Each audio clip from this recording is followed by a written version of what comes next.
One president entered office with a promise and left after transforming the map of North America forever. He was not charismatic like Andrew Jackson.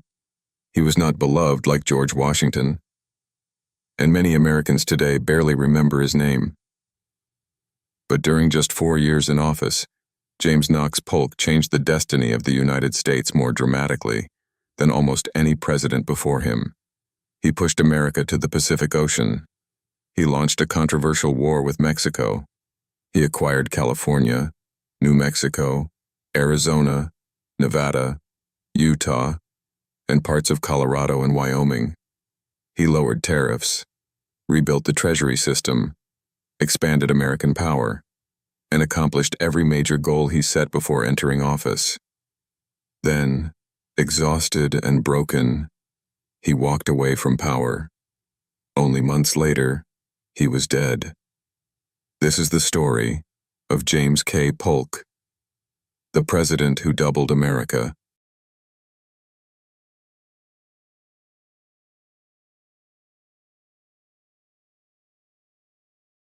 James Knox Polk was born on November 2, 1795, in a small cabin in North Carolina. America itself was still young. George Washington had only recently left office. The Constitution was new. The frontier was dangerous, and life was brutally difficult. The Polk family soon moved westward into Tennessee, following the endless American push toward new land. Like many frontier families, they believed opportunity existed beyond the mountains. But young James was not the image of a future warrior president. He was sickly, thin, quiet, painfully serious. As a child, he suffered severe health problems. One illness nearly killed him. At 17 years old, he underwent a terrifying surgery to remove bladder stones. No anesthesia, no modern medicine, only raw pain. Some historians believe the operation permanently affected his health for the rest of his life. Yet somehow, James Polk emerged from suffering with iron discipline. He became obsessed with work, focused, methodical, determined, traits that would later define his presidency.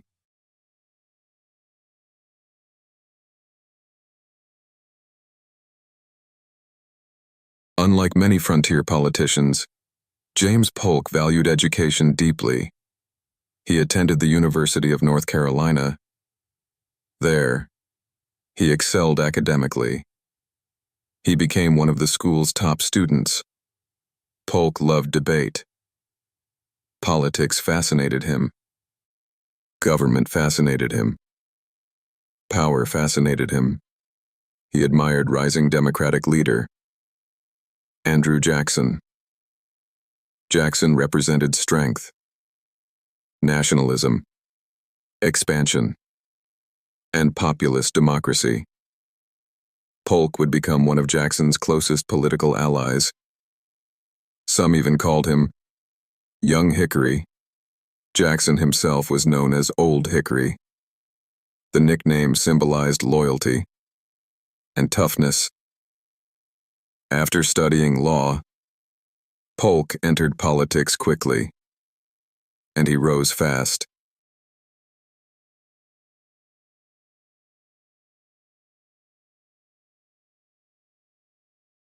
America during the 1820s and 1830s was exploding with energy. New states joined the Union. Factories expanded. Cotton dominated the South, and millions of Americans pushed westward. At the center of this political storm stood Andrew Jackson. Jackson transformed the Democratic Party, and James Polk became one of his most loyal supporters. Polk entered Congress in 1825.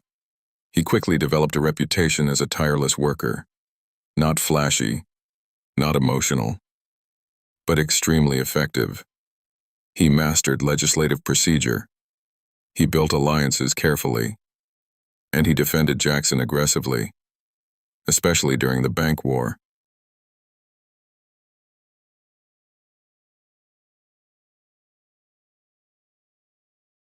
One of the greatest political battles of the era centered around the National Bank. Andrew Jackson hated it. He believed powerful bankers controlled ordinary Americans. James Polk stood firmly beside him. Polk argued that concentrated financial power threatened democracy itself. The political fight became explosive. Supporters said the bank stabilized the economy. Opponents said it empowered elites. The conflict divided America, and Polk learned an important lesson. Presidents could reshape the nation through sheer political will. That lesson would define his future presidency.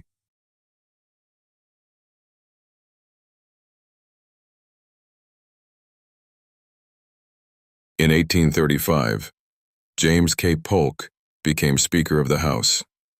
It was one of the most powerful positions in America, and Polk used it aggressively. He pushed Jacksonian policies, defended democratic priorities, and strengthened executive leadership. But America was changing rapidly. Economic crashes created fear. Sectional tensions between North and South grew, and the question of slavery loomed over every political issue. Most importantly, Westward Expansion became a national obsession. Many Americans believed the United States was destined to dominate the continent, a belief that soon became known as manifest destiny.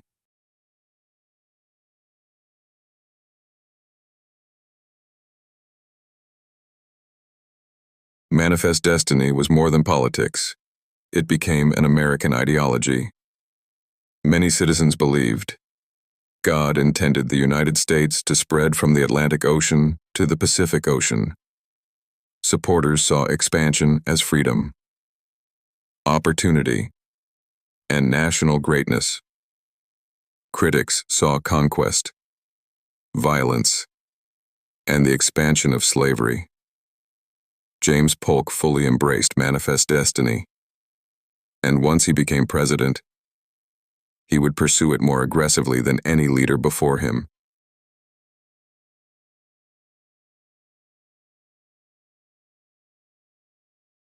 The election of 1844 changed everything.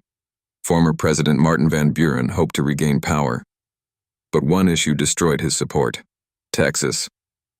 Many Americans wanted Texas annexed into the United States. Van Buren hesitated. James Polk did not. Polk supported annexation completely. At the Democratic Convention, deadlock consumed the party. Then suddenly, delegates turned toward a compromise candidate: James K. Polk, a relatively unknown figure nationally, the first true dark horse presidential nominee in American history. Even Polk himself was shocked.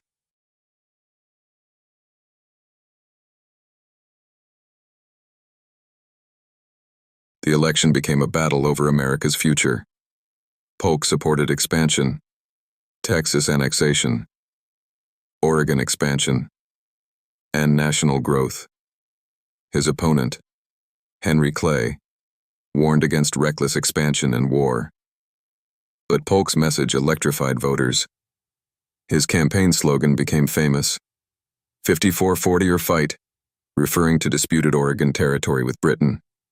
Polk promised expansion everywhere, and voters responded. He narrowly won the presidency. America had chosen expansion, and the consequences would reshape the continent forever.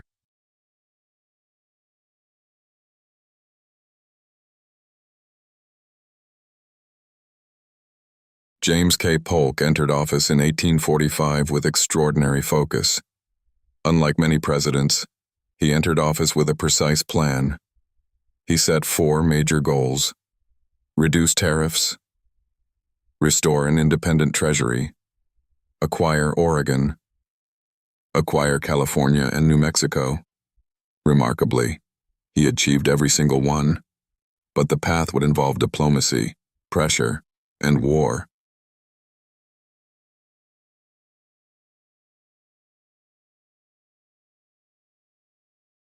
Texas had won independence from Mexico in 1836, but Mexico never fully accepted that independence. When the United States annexed Texas in 1845, Mexico considered it a hostile act. Tensions exploded immediately. and the border dispute became dangerous. Texas claimed the Rio Grande as its border. Mexico claimed a smaller boundary farther north. The disputed territory became a powder keg. Polk believed war might become necessary. And quietly, he prepared for it.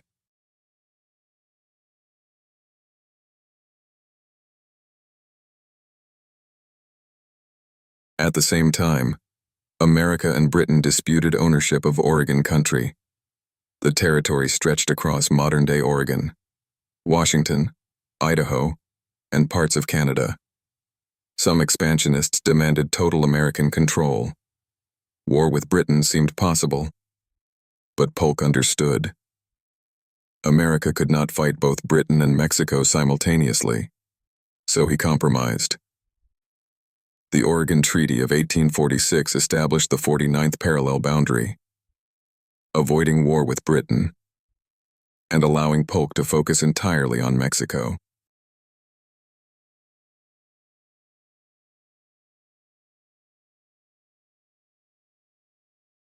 Polk sent General Zachary Taylor into disputed territory near the Rio Grande. Mexico viewed the move as an invasion. Then came the spark. Mexican and American forces clashed. American soldiers died. Polk immediately addressed Congress. American blood has been shed on American soil. Congress declared war. But critics erupted in outrage. Some believed Polk deliberately provoked the conflict. Young Congressman Abraham Lincoln demanded answers.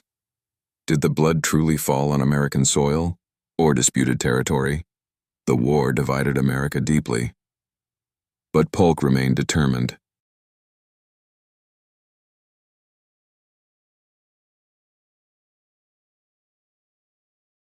The Mexican-American War transformed North America forever. American forces advanced rapidly. General Zachary Taylor won key battles in northern Mexico.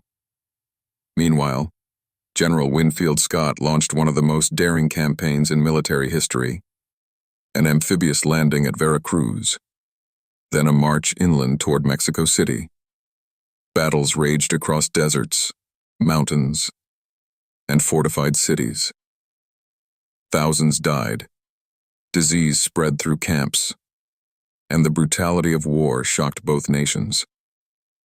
Yet American forces kept advancing.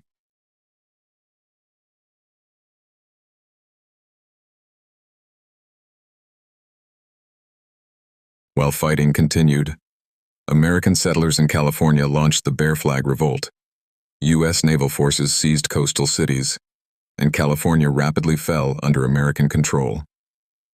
Polk understood California's enormous value: Pacific trade, ports, future commerce, strategic power. The acquisition would eventually transform the United States into a Pacific empire. But at the time, few imagined just how important California would become.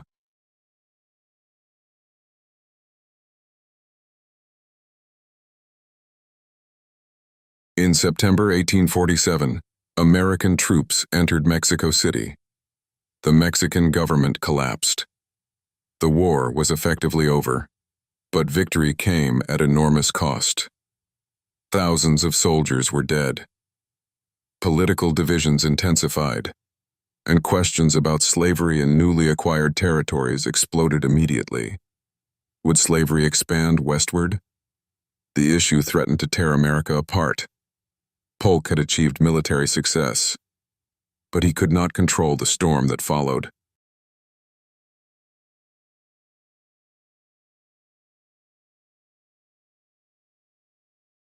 In 1848, the Treaty of Guadalupe, Hidalgo ended the war. Mexico surrendered vast territory. The United States gained California, Nevada, Utah, most of Arizona, parts of New Mexico, Colorado, and Wyoming. The United States had expanded massively, nearly doubling in size. Polk achieved his greatest ambition, but many Americans debated whether the war had been morally justified. Ulysses S. Grant, who fought in the war, later called it one of the most unjust wars ever waged. The legacy remained controversial for generations.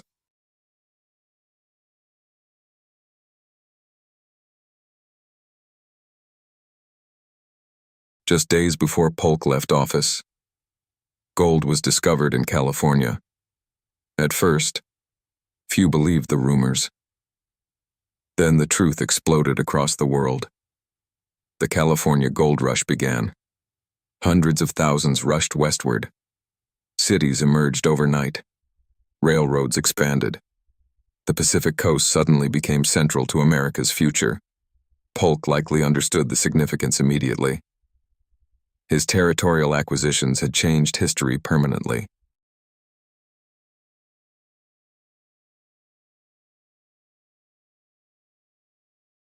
James Polk worked himself relentlessly.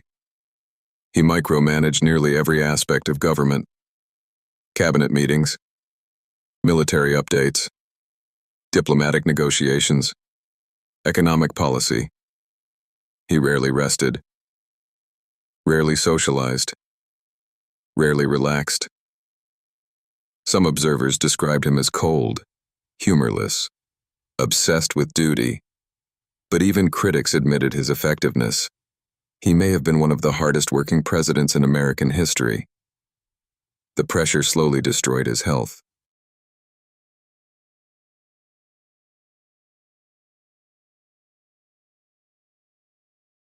The lands acquired after the Mexican-American War reopened America's deepest wound: slavery. Would the new territories permit slavery? Northern and Southern politicians clashed fiercely.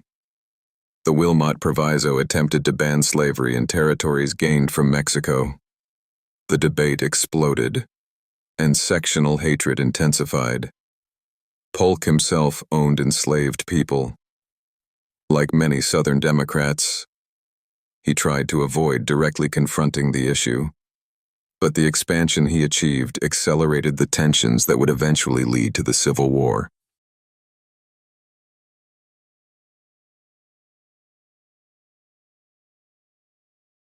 Before becoming president, Polk made an extraordinary promise. He would serve only one term, and he kept that promise.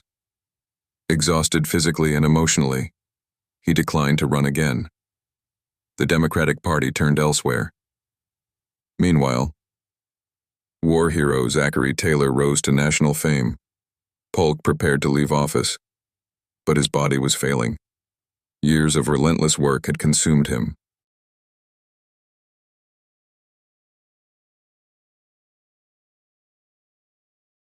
James K. Polk left office in March 1849. He traveled through the South, greeted by cheering crowds. But illness spread rapidly. Likely cholera, perhaps worsened by years of exhaustion. On June 15, 1849, only 103 days after leaving office, James K. Polk died. He was just 53 years old. One of the shortest retirements in presidential history.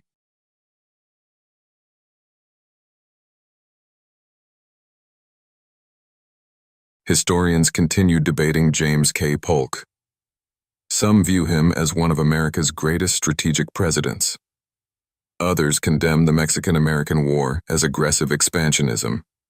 But almost everyone agrees on one point: few presidents accomplished more of their agenda in a single term. Polk transformed America geographically, economically, and politically. His presidency accelerated the rise of the United States as a continental power. But it also intensified the conflict over slavery, setting the stage for civil war. His achievements came with enormous consequences.